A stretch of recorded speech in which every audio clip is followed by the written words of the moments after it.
First things first, Dak and the Cowboys take an L on Thanksgiving Day. That is 3 of 4. Terrible. Is it time to hit the panic button in Dallas? We are talking the game on this day after Thanksgiving. Can Ohio State quarterback C.J. Stroud lock up the Heisman with a win tomorrow in Ann Arbor? And it's never good when the off-field drama surpasses the on-field drama. Just ask Aaron Rodgers. Good Friday morning, everyone. Welcome to First Things First alongside Nick Wright and Chris Broussard and Kevin Wilds. I'm Jenna Wolfe. I hope you all had a wonderful, healthy, low-calorie Thanksgiving like I did not. All right, Nick. Low-calorie, oxymoron, low-calorie Thanksgiving. All the noise, can all this noise around our Aaron Rodgers just disappear if the Packers go out and get a win? I can't answer that question, Jenna. I can show you something, though. Just give me a second here. Hold on, guys. Hold on. Give me a second. This is terrible. Nobody wants to see that. Roll animation. Gents in those socks, too. Terrible. Sorry, Way to start. Gents, You can't unsee. You cannot unsee something like that. 3 games on the Thanksgiving billing yesterday. We're going to start with Bills in New Orleans. All eyes on Josh Allen. Which Bills quarterback would we get? The one that got paid or the one who's been struggling? We got a bit of both yesterday. He did throw 2 first-half picks, but then settled in nicely after that. Threw for 260 yards, 4 touchdowns, and then he left the rest up to his defense. And that defense had no problem stopping Trevor Siemian and that short-handed Saints offense. Bills roll 31-6 over the Saints. They are now tied with the New England Patriots atop the AFC East. So, Nick, I'll start with you. Did last night prove that the Buffalo Bills are still the team to beat in that division in the AFC East? They sure as hell better be, or else it would be the culmination of one of the bigger in-season choke jobs in modern NFL history. And that's despite the fact, listen, the Bills, it looks like, lost Tre'Davious White potentially for the season yesterday. That matters. And I do appreciate, I am thankful that Josh Allen took the old Magic Mountain roller coaster Allen to a level we hadn't seen it before. We talk about it being game to game. He did it within a game. He had highs, he had lows, he had another high, he had a terrible low at the end of the first half, and then finished on a high. We had the roller coaster within a game from Josh Allen. With all that said, Buffalo went into the season as one of the Super Bowl favorites. New England went into the season as a coin flip to make the playoffs. Buffalo started the season 4-1. New England started the season 2-4. Buffalo is positioned for this year and next year, because these are the last 2 years. Josh Allen's cap hit is going to be south of $40 million over the next decade, the only 2 years of this year and next year, to win right now. Meanwhile, New England, while they spent a lot of money in free agency, is starting a rookie quarterback. The Bills have to win this division, Wilds, if for no other reason than if they don't, one would start to ask the question, aside from last year, when will they ever again? So I do think they're more talented. They also, because while you have decided the Dolphins' loss doesn't count, the schedule makers and the standings makers have decided, unfortunately for the Patriots, it does. If the Patriots and Bills just split and they finish with the same record, the reason the Bills win the division is that Dolphins loss for New England. So for all those reasons, I think Buffalo has to be the team to beat in the AFC East. Well, here's the thing. When you're a dynasty, you're still the team to beat. And if you have the GOAT and the baby GOAT on the sidelines or on the field, you are still the team to beat. But here's the thing. I'm not being cocky, Broussard. I am not nervous about the Bills. I'm not scared of the Bills. The Bills don't register on my panic meter, which is usually flying all over the place. But I do respect the Bills. I respect the defense, I respect the offense, and I respect Stephon Diggs. First, the defense. They're the #1 defense in the league. Look, they played a lot of tomato cans, but they're only giving up 275 yards a game. I hope Tre'Davious White has a chance to come back. I hope he gets healthy. But if he doesn't, that will take a hit, like Nick mentioned. Here's the other thing. They are blowing teams out, Broussard. Their 7 wins, all by 15 points or more. So the weird part is, like, it's a little bit of a roller coaster. You lose big to the Colts, but then you beat up on the Saints. And finally, Stephon Diggs does hit my panic meter a little bit. The route that he ran yesterday against Lattimore, it's like, whoo, that is pretty. And last year, he cooked up my Patriots, and I'm still scarred for it, the last time we played for 150 yards and 3 touchdowns. He is so singularly excellent and a unique talent that I think he puts a little bit of fear in Bill Belichick. Now, maybe we'll take him out of the game when we play Monday Night Football 11 days from now. But he scares me. I respect the Bills, but Patriots are still the team to beat, Broussard. Well, first, Wiles, all right, GOAT Belichick, that's who you're talking about. Baby GOAT Mac Jones, that makes them the team to beat. That doesn't make them the team to beat. All right, because they entered the season with those two guys, and no one, I don't even think you thought they were the team to beat at that point.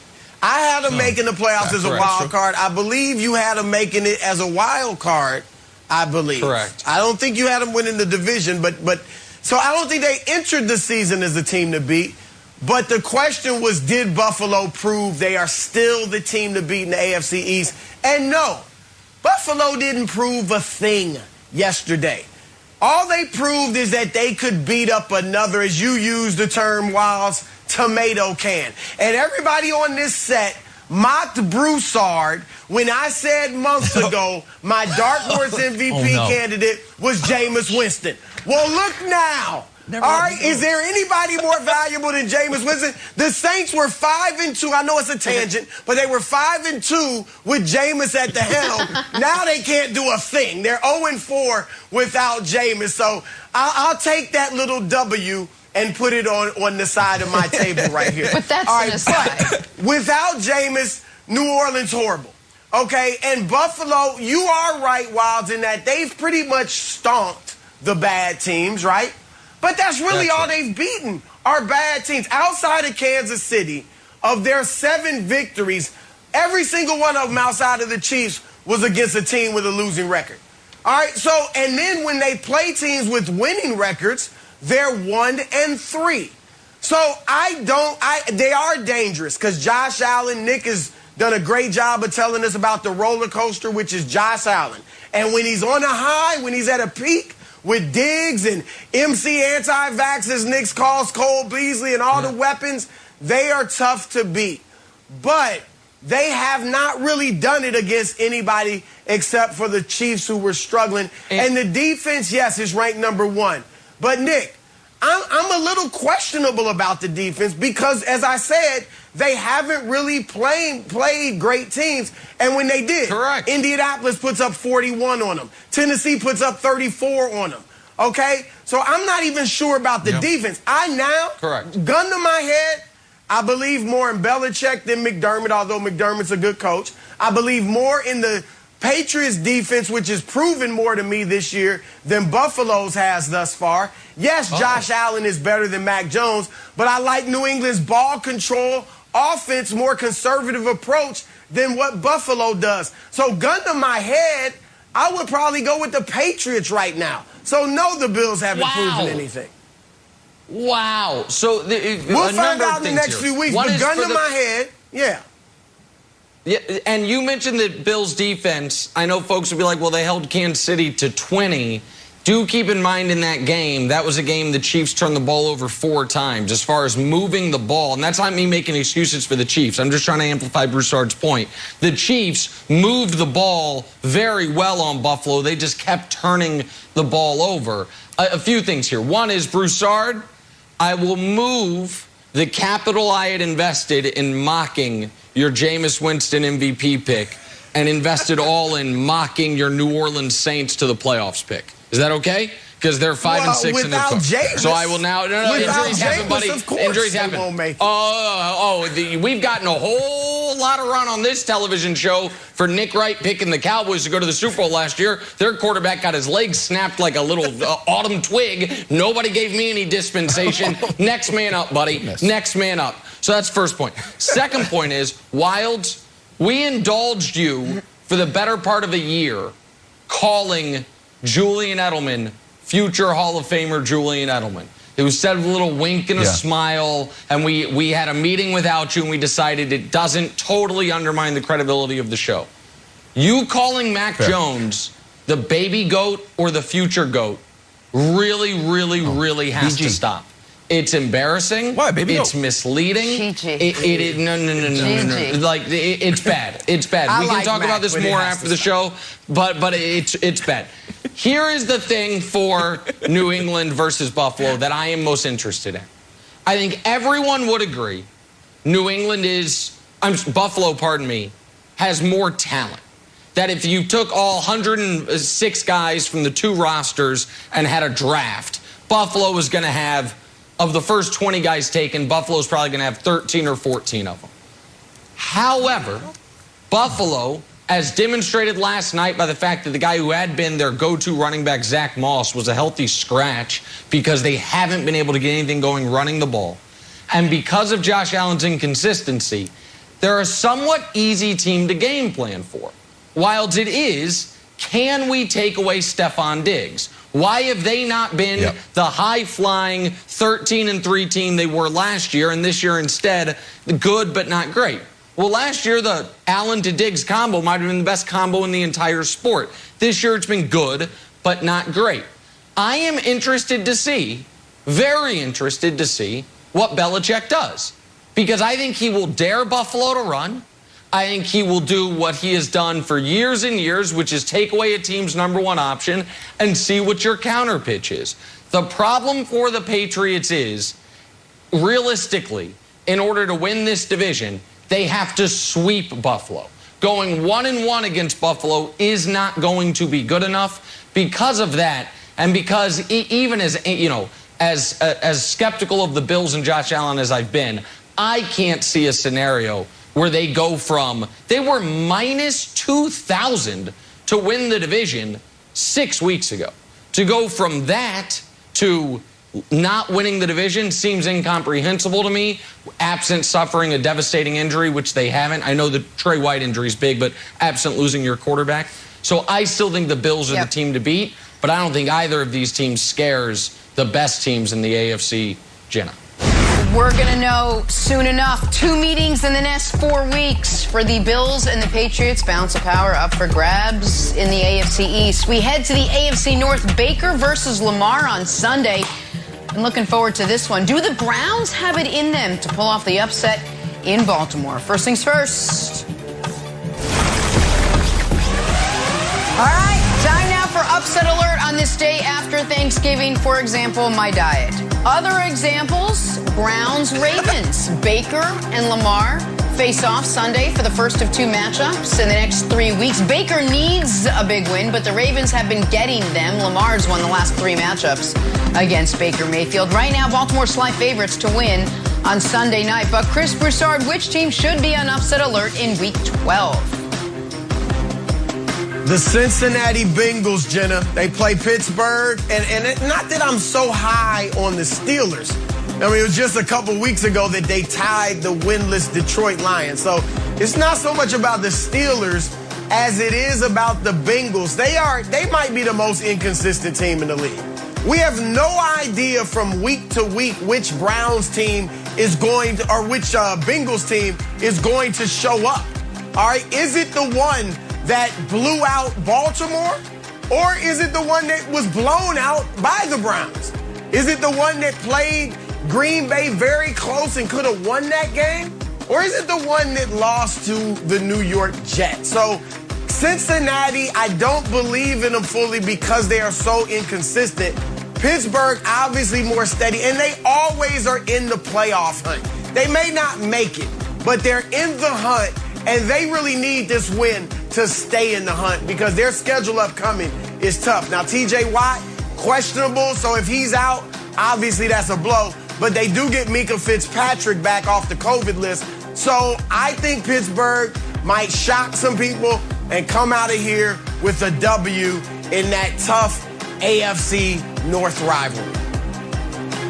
It's a good one, Broussard. I'm staying away from that one. I'm going to go to a cross-conference matchup between a team that is red hot and a team that is, lukewarm at the moment. Tampa on upset alert against the suddenly frisky Indianapolis Colts. So here's the thing about Tampa. They have not been great on the road this season. They lost on the road to the Rams. They lost on the road to the Saints. They went on the road and barely beat the Patriots 19-17. Their only, I guess, somewhat convincing road win was 28-22 against the Eagles. Meanwhile, the Colts just dominated and demolished the Bills, a Bills offense that all of a sudden, after last night, what they did against the Saints, it's like, wow, that Colts performance is even more impressive. Indy started 0-3. Since then, they've won 6 of 8, and both of those losses came in overtime. Overtime to the Ravens, if I remember correctly, and I know I'm remembering this one correctly, overtime to the Titans in the Carson Wentz loop-de-loop in the end zone game. So, I think the Colts present some problems for New England, for the Bucks up front. You got to monitor Quentin Nelson's status because it doesn't look like he's going to play. But the Colts catching 3 at home, I like the Colts as a frisky upset alert candidate. And if that were to happen, we have to start to heavily reevaluate Tampa Wilds. Wow. Okay. I'm putting Washington on upset alert. Seattle is getting a point in Washington, but this isn't really about Washington. This is about Russell Wilson. It's a Monday night game. Russ is 10-2 in his career on Monday Night Football. Why? He likes the big stage. Mr. Unlimited likes the spotlight. If he loses, somebody's got to go. Either Russ has got to go or Pete Carroll has to go. Came back against the Packers, scored 0 points. Last week against the Cardinals, 13 points. Like, oh, Wilds.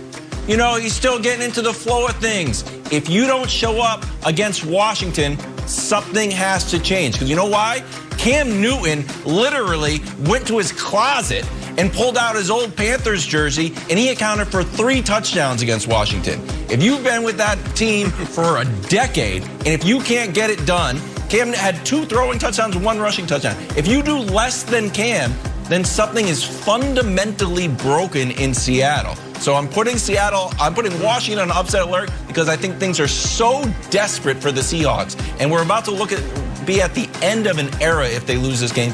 On Monday Night Football, I think Russ is going to be embarrassed. They've got to show up. And if they don't, it's going to be bad things in Seattle.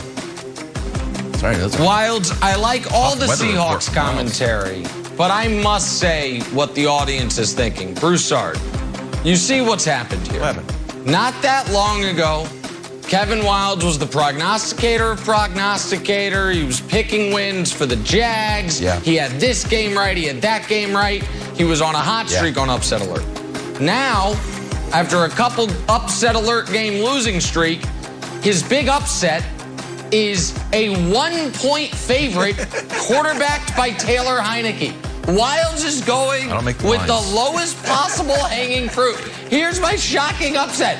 I'll go Russell Wilson to beat the 1-point favorite Washington football team. You pick it. Wilds, this is like a slump buster for you, buddy. I don't know how I feel about it. I really don't know how I feel about it. Absolutely. Still an upset. All right, we move on. We got to talk some Dallas Cowboys. They were on center stage yesterday. The team made their fair share of big mistakes on set stage in a loss to the Raiders, who also made a bunch of mistakes. 14 penalties for the Cowboys, who have now lost 3 of their last 4 games. Is it time to panic? Dallas. Talk about that next. First things first. Raiders in Dallas yesterday, and while we feasted, so did Vegas. On the Cowboys, thanks to some Derek Carr, thanks some to Mike McCarthy's time management, thanks some to the 14 penalties called against Dallas. Dak threw for over 200 yards in the 4th quarter, and the Cowboys did tie it up with just under 3 minutes left. But in overtime, those penalties doomed Dallas again, putting the Raiders in great field position to kick a field goal to win it. 36-33, Raiders win. We got Mike Vick with us on this Football Friday. Mike, good morning. Thanks for hanging out. I'll start with you. Is it time to panic in Dallas after their 2nd straight loss? No, it's not time to panic. Yesterday, they was out They was without two of their top guys on offense, Amari Cooper and CeeDee Lamb. And Dak did play his best game yesterday than he did in his previous two losses.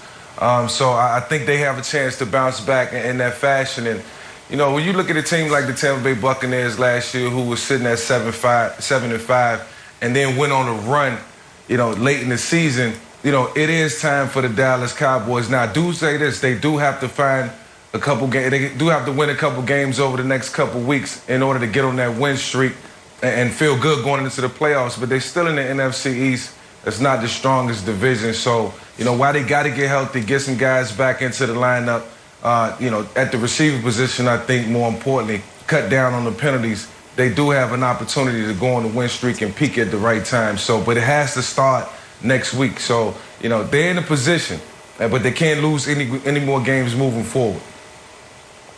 So, Mike, I disagree with you here. I think it's at least time to kind of panic, if not full-blown panic, because of who they lost to. I understand the Tampa comparison last year. Tampa, you know, was a mediocre team until the bye, but they weren't losing to bad teams other than the Bears. They lost to the Saints a couple times. They lost to the Chiefs, and then after the bye, they get hot. The Cowboys lost to a Broncos team that had lost 4 of 5 going into the Cowboys game. They then lost to a Raiders team that looked dead in the water. And I understand they're dealing with injuries, but so is half the league. And I feel like every year the Cowboys underachieve or don't get to where we think they should. We say, well, the injuries. Now, last year's different. You lose your quarterback for the season. Nobody overcomes that unless you're the 2000 St. Louis Rams. Everybody, if you lose your quarterback for the season, you're cooked, basically. I guess the Eagles a few years ago would throw a wrench in that as well, but typically. But you're without your top 2 receivers. But they didn't lose that game because of their offense. They lost that game because the defense all of a sudden looked a lot like the defense of last year. And poor Anthony Brown had a Thanksgiving to forget. I understand that the referees, you know, were maybe the biggest losers of that game. But 4 pass interference penalties, all on 3rd downs, just a killer for Dallas. But Broussard, this was supposed to be the year Dallas breaks their quarter-century streak of not winning a Super Bowl, not making a Super Bowl, just being a game away from being a game away, making an NFC championship game, which they haven't done in 25 years. And you look at the other teams in the NFC, I'm a big believer that we in sports, you know, focus a little too much on who wins the title. You should get some credit for getting to the finals. This applies to the Super Bowl or greatest NBA player ever. Doesn't matter. But gold, silver, bronze. Bronze means, did you make the conference championship game? Look at what neighborhood the Cowboys live in. This is 25 years. Washington, the Lions, and the Cowboys. That's mortifying. Look at everybody else. The Vikings haven't made a Super Bowl in the last 25 years either. But they've made 4 conference championship games. And so if this was supposed to be the year for Dallas to at least get to the game before the Super Bowl, Broussard, and I'm starting to really doubt their ability to do that. Well, look, Nick, I get why you're panicking because the Cowboys have lived atop your tiers. So since they've been 3 weeks, I think they've been atop the tiers. 3 different times, yeah, and that true. Means you think they're the best team in football, I believe. So I've never thought that about Dallas. Look, I think they're a playoff team. I think they're the class of the NFC East, which isn't saying much, and I think they can win 1 playoff game. But I like Tampa better. I like Green Bay better, and I'm still saying I like the Rams better. So from that perspective. Yeah, in Arizona, I'm a little iffy on the experience, but yeah, I mean, Arizona certainly played better. But from that perspective, it's certainly not time to panic because they still have a comfortable lead, as Mike said, in the NFC East. They're going to win that division. I won't even bring up the injuries because you guys talked about those, but they're about to get healthy. All right, they're about to get healthy. And 5 of their last 6 games are against teams with losing records. So it is not time to panic. They're still going to make the playoffs. And if they get things going there with some momentum, who knows? Maybe they can do something there. Now, I am concerned about one thing. and that is the run game. Because we know that early in the season they had one of the best run games in the league, and that run game has disappeared. You know, it was supposed to come back, right? Coach Mangini was on last week. They were going to run the ball. Jerry Jones was calling for it. Zeke was calling for it. They carried the ball only 20 times yesterday against one of the worst run defenses in the league, and they get 64 yards, 3 yards a pop. And if you look at the last 6 weeks, it's been pretty much that. Zeke, I know he's banged up, but Tony Pollard, hadn't really gotten much going in the run game either. If their defense, Nick, and that's what you saw. Like, look, the defense isn't great, but it's much improved over last year. But it's not good enough where it can function, and be a stopper without a great run game. And Dak, as good as he is, he's not in that Aaron Rodgers, Tom Brady, Patrick Mahomes group where without the run game, he can carry the team deep into the playoffs just on the strength of his arm, Wiles. Right. So I'm not panicking, but that running game has got to improve or they will not do anything in the tournament. All right, so I am going to build on exactly what you're saying, Broussard. The Cowboys do not need to hit the panic button. They need to hit their DVR button. DVR, first things first, FS1, 7:30 to 9:30. You know why? Because Eric Mangini laid out the game plan perfectly for you and what you were supposed to do, and you didn't do it. Dak has 40-plus pass attempts. You are now 5-13. How many times did Dak throw the ball yesterday? 47. They ran the ball 20 times. They lost. And just drive home, Mike, how inept the running game was. An old blind reveal, everybody's favorite TV trick. Let's see the blind reveal of a Raiders rusher and a Cowboys rusher. If we can reveal who those two gentlemen are. Derek Carr is correct, and Zeke. Wow. So, Mike, here's the thing that befuddles me. And maybe Mike McCarthy thought he was going to, trick the Raiders. If you have two of your big targets out, your wide receivers not playing, why would you throw the ball 47 times? Why wouldn't you at least make it a little bit more even and lean on Zeke and lean on Tony Pollard a little bit more? Yeah, I'm glad y'all talked about the run game because in the game of football, that's the biggest neutralizer on the offensive side of the ball. When you can establish a running game, you control the time of possession, you keep the opposition offense on the other side of the field, and you don't let them on the field where they can come on and come out and hurt you. And when you can run the football, you just make the offense that much better. The passing game becomes easier. The quarterback job becomes a lot easier. And you're just churning out yards. And, they got two good running backs in Ezekiel Elliott and Tony Pollard. So it brings me to believe, is it just not, a case where the Dallas Cowboys can run block effectively? Because that's what I see. I see guys getting a lot of penetration and them not being steady in their run fit. So I'm starting to think it's more so about the run scheme and the run blocking that's not being productive for the Dallas Cowboys. Mike, I think you're onto something there because aside from Chubb and Hunt's been hurt all year, or most of the year, this should be the best 1-2 combo in the entire sport. Absolutely. Tony Pollard's excellent. And I mean, even if Zeke isn't what he once was, he's better than I was saying was at the beginning of the year when I thought he was far past his, abbreviated prime. But I think one of the reasons I'm a little more panicked than you guys for the Cowboys, and by the way, Broussard, I never had the Cowboys as the best team in football. The committee put them atop of the tiers. That's a snapshot in time. Yeah. Let's just be fair here. Let's not do committee erasure, my friend. But I think one of the reasons that I am a little more panicked than you guys is everyone has said, well, they'll definitely still win the division. Maybe. Can we show what Mike Vick's Philadelphia Eagles have the rest of the way? Because it is shocking. Giants, Jets, bye. Washington, Giants, Washington, and then home against Dallas.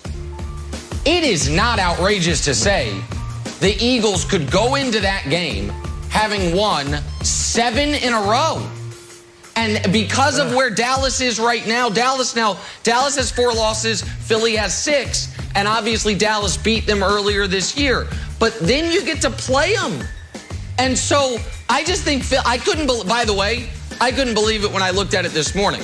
I was like, because Philly's only played 1 divisional game this year, the game against Dallas, and now they've got the best schedule anyone could hope for at the end of the year.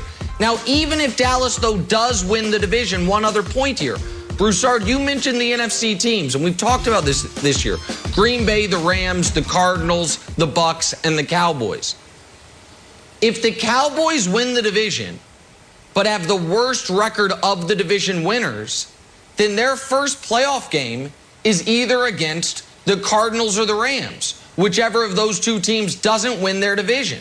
So I just feel like they are slightly in jeopardy of not winning the division, and now really in jeopardy of being the 4 seed, which is not a sought-after spot, because that means you get the Cardinals or the Rams in round 1, which is a brutal spot. So I really think these are some losing to the Broncos, losing to the Raiders. It's just a bad spot for Dallas.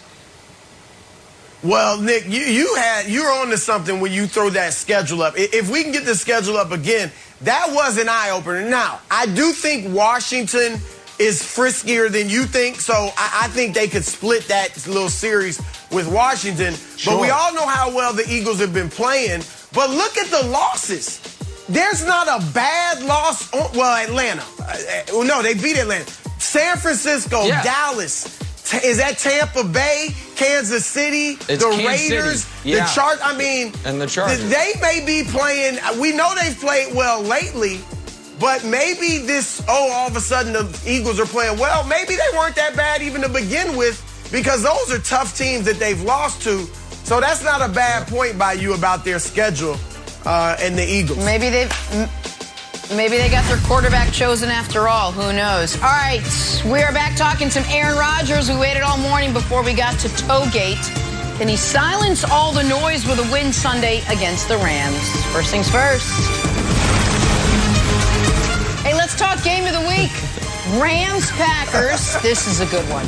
Matt Stafford in the 7-3 Rams. Aaron Rodgers in the 8-3 Pack. 2 NFC powerhouses, both having a bit of an identity crisis. Rams have lost 2 straight since OBJ got there. Packers have lost 2 of their last 3. And then there's the issue of Toegate. Big questions about Aaron Rodgers' fractured pinky toe. And no, we don't want to see it again, Aaron or Nick Wright. We good. Mike Vick back with us now. Mike, nothing quite like a big game at Lambeau with the pinky toe. So who needs to win more come Sunday, Rams or Packers? I'm going to say the Rams, coming off their 2 worst offensive performances. And for them, they get Odell Beckham, and they should get him back acclimated into the offense. And he should learn a little more. He should know a little bit more now than he did a couple weeks ago. So, going into this game, they got to score some points. Got to put this team in a position where defensively they can rush the passer, pin their ends back, and go after Aaron Rodgers and not allow him to get comfortable. And it's just a matter of time for the Rams. I don't think, they've been as confident as they were in the beginning of the year, losing 2 in a row. And now they're going on the road where they are 4-1 and have a chance to dethrone the Green Bay Packers. So it's going to be paramount that they get this win ultimately for their confidence and for them moving forward. But I think they need to win bigger right now than the Green Bay Packers. They need this more. They both obviously need it, given the fact that they were coasting, and then each of the Rams lost 2 in a row and the Packers have lost 2 of 3. However, I think the Packers need it more because of all of the off-the-field noise surrounding Rodgers, which has really got to a louder level than at any point in his career by far over the last few weeks. And, Mike, I don't think they get it. I think the Rams win, and I have a question for you, Mike. Talking to an iconic Philadelphia athlete, now I'm going to reminisce back about a different iconic Philadelphia athlete. I want to talk to you about practice. Yes, practice. We're going to talk about practice. Because here's Aaron Rodgers and practice. Week 9, missed it all week because of COVID. Week 10, missed practice all week because of COVID. Week 11, did not practice until Friday before the game, and he was limited because of the toe. And now week 12, if you check the Packers injury report, Aaron Rodgers, DNP all week up to this point. That's a month without practicing. Does it matter? And by the way, if the answer is no, you're not going to hurt my feelings. If it's Aaron Rodgers, you don't need it. He's with these guys. How much does that matter? Because a month seems like a long time. Practice matters. And if anybody tell you it doesn't, they're telling you a lie.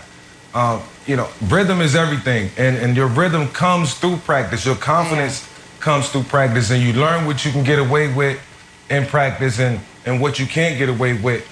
And I always use practice as a measuring stick. Okay, I like these plays, this set of plays we were able to execute. I wasn't comfortable with these plays right here. And it's always going to be a revolving door. So you need those reps. You need to throw. You got to get a feel. You got to get a rhythm before going into the game, just so you can feel good when you get in the game and know exactly what's going to work and what's going to be iffy. Nick, we talking about practice? We talking about practice, man? Not a game, not a game. We talking about practice? It's important. No, look, I couldn't resist. Nick, I'll give you that if the Packers lose, some people might make a correlation. Obviously, the practice is serious. But some people might make a correlation to the off-field stuff that you've talked about. Because previously, the off-field stuff hasn't mattered. We know, they looked bad against New Orleans in week 1, but after that, they were rolling, and Aaron Rodgers has been great. All right, and then, he comes back against Seattle, plays okay, but looks great in the next. Even though they lost to Minnesota last week, he played fantastic. He was great. So far, the off-the-field stuff really hasn't bothered him. So if they lose, I think people will say, oh, is it getting to him? Is he starting to crack even on the field? I'll give you that. But outside of that, Nick, if Rodgers plays well and they lose, I don't think it's a big deal. They still have a comfortable lead in the NFC North, okay? And I think it is about the Rams. The Rams desperately need this win. And I'm going the opposite way. I think Stafford and the Rams need it more. But I think the Packers are going to win. But the Rams need this. Number one, they don't lead their division. Okay? They're behind Arizona. And, the playoff race is tight in the NFCs. If they go on a swoon, who knows what can happen? Number two, Matthew Stafford, who looked great earlier in the season, all of a sudden the last 2 games, he has struggled. 4 interceptions in the last 2 games, only 2 touchdowns. And now people are wondering, is he cracking under the pressure of the expectations? He's never had to play with that, except maybe when he came out, as the first pick in the draft eons ago. Most of his career in Detroit, no expectations, no pressure. You're going to lose. And now people are thinking he's the MVP, thinking he can win the Super Bowl. Is he cracking underneath that? So I think if they lose this game, it'll be 3 in a row. And look, Wilds, Green Bay, of course, was the team that knocked them out of the playoffs last year with a pretty sound beating. If they beat them again, it is reasonable for the Rams and others to say, have they really improved? Are they really any better with Stafford than they even were with Jared Goff? Yeah, so what happened last year? Why did the Packers knock the Rams out of the playoffs? Aaron Donald had that rib injury against the Seahawks. He was a little bit banged up, and he only played half the snaps against the Packers. He's on the sidelines weeping with his helmet on. He was so upset. And I think he was so upset because as dominant as he is, he's been 3 times Defensive Player of the Year. He's been a 6-time first-team All-Pro. You say all these nice things about Aaron Donald. You don't necessarily say, you know what? All-time winner. You don't. And he saw that taken away from him last year against the Packers. Yep. Now, the way to beat the Packers is get to Aaron Rodgers. That's what the Saints did. That's what the Bucs did last year. Super and simple. Nick, your guy, Chris Jones, single-handedly won that game with the Cowboys. He was tipping balls. Yep. He was forcing fumbles. He was sacking. He had, I think he had 2 tackles for loss. Aaron Donald can have that same type of performance. Right last year's wrong. Put the Rams back on track to a winning, a successful and the Packers championship drive. Elton Jenkins, who had been replacing David Bakhtiari. Oh, I had to show you guys something. I had another point. Nope, missed it. But it involved my foot. Never mind. Go ahead, Jenna. Go ahead. Baby goat now. Go ahead. Sorry. Go ahead. That was the case. Well, we would love to see your foot. Me. Instead, we're going to talk about Mac Jones and the Patriots. Well, they pushed their win streak to 6 on Sunday against the Titans. You're right, nobody does. Headed to Foxborough next. First things first. Baby goat. First things first on this day after Thanksgiving, back talking big game in the AFC on Sunday. The 8-3 Tennessee Titans traveling up to Foxborough to take on the blistering New England Patriots. You see what I did there? I added an adjective, Kevin Wildes. Called them blistering. Thought that I'm going to suck up to you a little bit. Mac and the Pats enter the game winners of 5 in a row. Thanks to the rookie quarterback taking care of the football. And thanks to the league's best defense this season. Might be the biggest test to date, though, against the Titans, who enter with the AFC's best record. All right, Nick, it's a simple one. Who wins the game on Sunday, Titans or Patriots? It is a simple one, Jenna. On one side of the ledger, you have the Tennessee Titans, who lost Derrick Henry, then lost Julio Jones, and now it looks like they're going to be without A.J. Brown, who's one of the most underrated players in the entire league. And they were just humiliated by the Houston Texans. On the other side of the ledger, you have the best coach ever on a team that's won 5 games in a row and is red hot, the longest winning streak in the NFL. And if this NFL season has taught us anything, when something looks this obvious, we go the other way. The Titans are going to win. How are the Titans going to win? I'm not quite sure, Kevin Wildes, but I know this.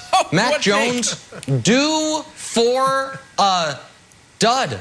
And that's not me being anti-Mac Jones. That's me being pro-history.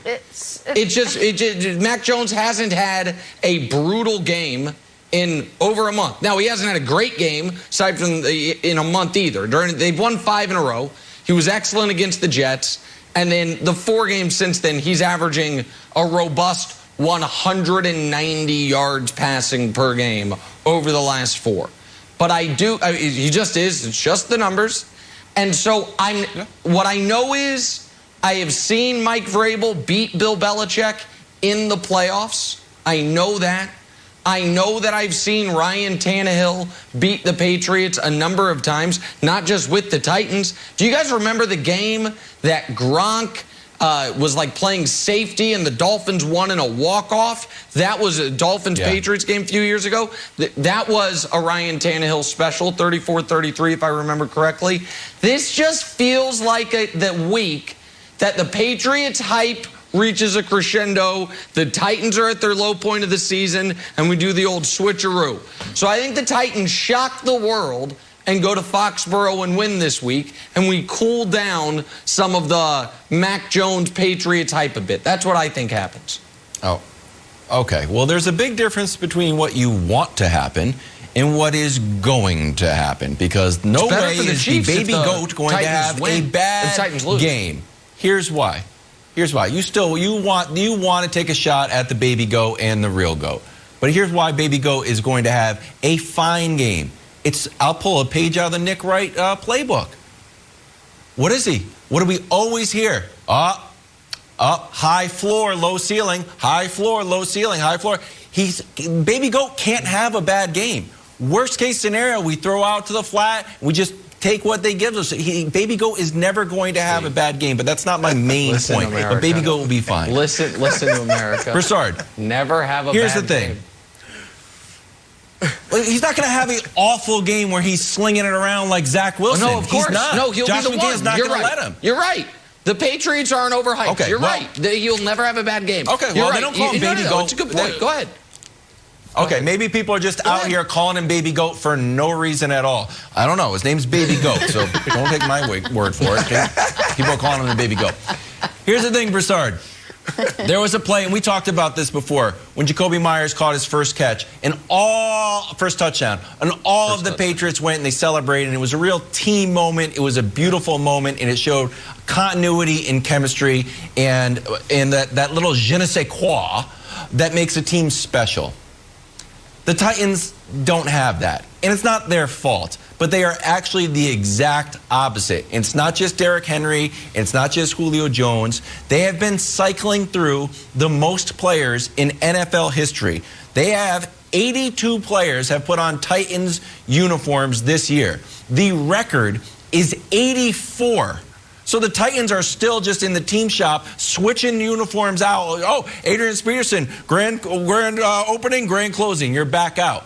I think the Patriots have something special, and Mike Vrabel has done a great job to get the team to this point, but he's holding the sweater together by the threads, literally and figuratively, that they've got to just keep on making Titans jerseys. I don't think this team is special. I think this team is just barely hanging on and overachieving without Derrick Henry. Patriots, big win. You are right, Wilds. And that's why Nick had to resort to the pixie dust, the leprechauns, the lucky charms, magic. It's just going to happen. I have no idea how, no idea why. It's just going to happen. Tennessee's going to win. Yeah. And look, Nick, I'll give it to you. That's how they won their first two games without Derrick Henry, right? It's like, how in the world did they do? They're not running the ball well, all right? They're averaging fewer than 3 yards a carry since Derrick Henry's been hurt. Ryan Tannehill isn't doing much. I get it. Most of his interceptions, 4 of them, in fact, came last week against the Texans. But he's got 3 touchdown passes, 5 interceptions in the 3 games without Derrick Henry. So how in the world are they 2-1 without Derrick Henry? It's hard to fathom. And the defense has been better, but it's ultimately a middle-of-the-road defense, all right? I know they played well lately. The loss to the Texans, Nick, clearly an aberration. They're not that bad, obviously. But it was bringing them back to reality. Maybe they were riding on momentum. Maybe Vrabel was really giving them some great speeches. Like without Derrick Henry there, we can go out and prove this and that. It's about to end. I mean, it really ended against the Texans. It's definitely ending this week. Patriots are winning this. There's no doubt about it. All right? And the Patriots are going to get this done. They got 5 straight wins, as you said. Mac Jones, look, you like to mock little Mac Jones, but he threw for over 200 yards last week. Dirty man. I think a couple games ago he threw for 3 touchdowns. So Mac Jones is doing just what they need him to do. That defense is sweet. We all know that. All right, the run game is coming together, and Mac can throw it just well enough. He's not the baby goat like Wilds is saying, but just well enough to get them the W's. So there's no doubt, Nick, Patriots are winning this game. Titans, best pair of D tackles in the AFC, arguably in the NFL, aside from the Rams. We know what Mike Vrabel's going to do. He is going to load up the box and dare Mac Jones to beat you, and he's going to trust that Tannehill is not going to have a 4-interception game. But you're right. I was relying more on gut than brain a bit with this pick. And my gut feels stronger than ever after hearing Kevin Wilds. Because once we start saying about a rookie quarterback, he can't have a bad game. He's not allowed to have a bad game. You know what it reminded me of? The real reason I started down this track was our analysis of the previous Patriots game. When Wilds came on here and said, hey, you know what made me feel good? The one time Mac Jones threw the ball down the field, it was intercepted. Yeah. That was a good sign because it was a reminder you're not allowed to do that. Okay, I think Mike Vrabel knows that too. I think they're going to dare Mac Jones to beat him, and he's not going to be able to. Now, how are the Titans going to manufacture points? I'm not quite sure about that one yet. We'll find out Sunday. But I like the Titans to upset the Patriots. All right, Nick's first pick is Titans over the Patriots. He has others, though, if that one's not to your liking. Nick's picks. Take us through your Week 11 results, Nick, and then let's hear what you got for Week 12. Oh, the Fade Flacco package. It paid well. It should have been a perfect 3-0. Can we show look at that X. Dolphins -2.5 in the first half. Final play first half. Are you kidding me, Jason Myers? Brutal. You got to So be kidding close. me. I almost passed out. This is to go 3-0. The top of the upright. It's a 27-yarder. Jason Myers, me and Doyle Brunson, we're going to buy a villa in the south of France. What have you done to us? All right, I can't promise you 3-0 this week, America. If last week wasn't 3-0, I can't promise you 3-0. But I can get you to 2-1. We don't even need to spend time with the first one. If I like the Titans to win outright, obviously I like the Titans +7. Giving me 7. Thank you so much. We can roll right past it. I just gave my excellent analysis on this game. Next game, please, America. What do we know about the Ravens? They play close games. So you're giving me Cleveland +3.5? Oh, what a delicious half point. Better than leftover turkey the day after Thanksgiving. Cleveland +3.5. Am I telling you the Browns are going to win? I'm not. Am I telling you this game's going to come down to Justin Tucker in the waning moments? I am. Cleveland, grab those 3.5 points. Don't let this line move on you, America. That's an important half point. And now our lock of the week. Sometimes games look so easy, you go the other way. And sometimes games look so easy, you can't resist. This is one of them. The red-hot Eagles, the dead-on-arrival Giants, I only have to lay 3.5? Is that the total number of fumbles Daniel Jones is going to have? Is that the total number of times Joe Judge is going to look totally perplexed and scared? Or is that the number of points the Eagles have to win by? We will lay the 3.5. We will take the Philadelphia Eagles, and we will go at least 2-1. Almost guaranteed. I guaranteed this once before. I got a letter from Fox Legal saying we can't quite technically be guaranteeing it. But America, 2-1. The Titans. Almost guaranteed. You got me? There we go. Let's go. Happy Thanksgiving. Happy Thanksgiving. You're so entertaining. You're so entertaining. Thanks, Jenna. It warms the cockles of my heart to hear you do your picks. Gotta start gambling. Thanks, Jenna. Must start gambling. Baker versus Lamar on Sunday. Do the Browns have it in them to pull off the upset in Baltimore? We will wrap our head around this one. First things first. Tomorrow there are games, and then there's the game. It is the latest chapter in college football's ultimate rivalry. Number 2, Ohio State. Number 5, Michigan. It's the Big Noon Saturday game of the week. Coverage begins at 10 Eastern with Big Noon kickoff live from Ann Arbor. And then it's the game Saturday on Fox and the Fox Sports app. Cannot wait. All right, time for stories to start your morning. Sponsored by Ram Trucks, built to serve. Raiders in Dallas yesterday. Little Thanksgiving spot of football. And while we all feasted, so did Vegas on the Cowboys. Thanks some to Derek Carr. Thanks some to Mike McCarthy's time management. Thanks some to the 14 penalties called against Dallas. Dak threw for over 200 yards in the fourth quarter, and the Cowboys did tie it up with just under 3 minutes left. But in overtime, the penalties doomed Dallas again, putting the Raiders in great field position. Kick a field goal, win it. Your final 36-33 Raiders. All right, Chris Broussard, is it time to panic in Dallas after their second straight loss? Heavens no, Jenna. No, not at all. All right, now maybe if I was Nick Wright and I had them atop my tiers for what, three weeks, 3 separate times they've been atop the tiers, meaning I thought they were the best team in football, then yeah, sure, I would be panicking because they're not the best team in football. And they're not the best team in the NFC.